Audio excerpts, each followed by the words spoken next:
G'day prospectors, Tony from Gold Talk, Leonora again. A little bit windy this morning, that's okay, keeps the flies away. There's a positive in everything. So, I'm back out onto a site where I did a little video a few weeks back where I was bulking up soil in preparation to dry blow it. So, the scrape and detect on the other work site is continuing, and we've moved the bulldozer out there because that can handle that fine. And Daisy Teaspoons, which is somewhere over there, just getting her daily service. Daisy Teaspoons comes back out in sight here with Tiny, and we'll wind up dry blowing all of this. So what I did in the last video, I was using the little D6 to bulk up the soils, and one of the things I mentioned was as much as I love bulldozers, I got a real passion for them, but as much as I bloody love those, the excavator with the straight edge bucket, you're battling to go past it. And what I wanted to do is show you why. I've just sort of started over here. I've worked on the other side of that stockpile, and it was, it was lumpity bumpity, and I got, I don't know, maybe another 50 tonnes out of it, something like that.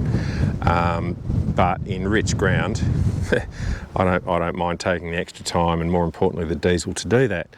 But what you can see here, I just went through last night, I'm just going to continue on down there now, but you can see here where the floor, now this is only the transported cover over the top of bedrock, and it's not that thick, to be honest, but I don't think it's worth ripping up with the dozer, but that may change depending on a few things.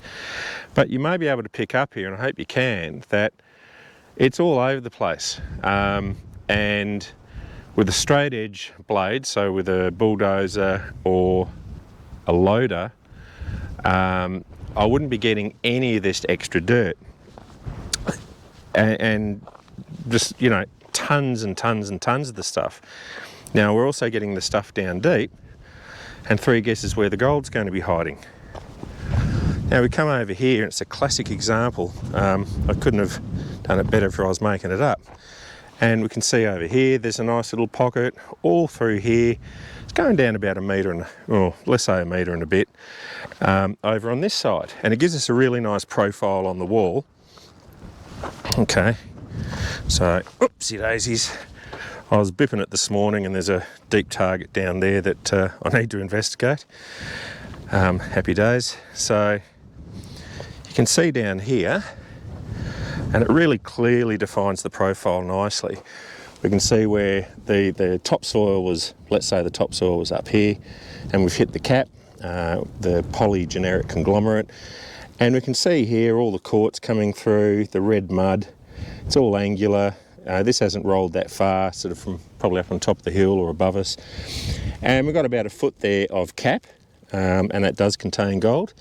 And then down here, well, basically underneath our feet, I'll go for the side profile, we can see exactly what's going on. There's our foot cap. This is bedrock. This is our greenstone bedrock. But you can see sort of down here, and then up here, there was just a cavity. And so that's been filled up full of goo, gold-bearing goo. All right, you can see all here, lumps of snot, okay, quartz, you name it. So there's a big cavity, and what I'm standing on was the cavity.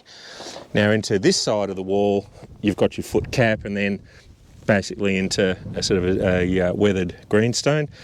But on the floor here, you can see that I've still got, this is all natural quartz, rubble and crap. So I could probably keep going down here, I'm guessing, another 6 inches or so at least, to get all of that out.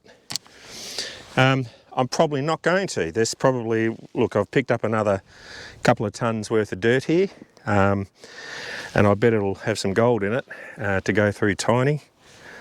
And I'm happy with that. You can see that we've got the greenstone on this side, we've got the greenstone over this side, and the pocket is nicely defined in that sort of wedge shape.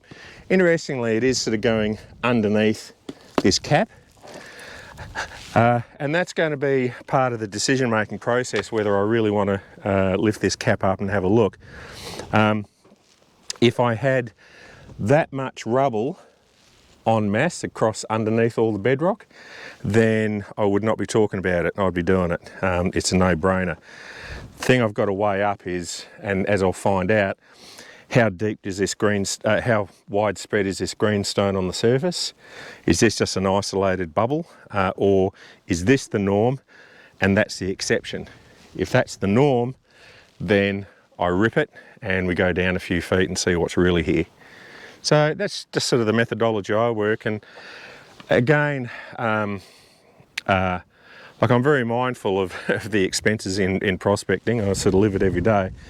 And I mean this, you work with what you got, and nothing you buy will be the correct machine.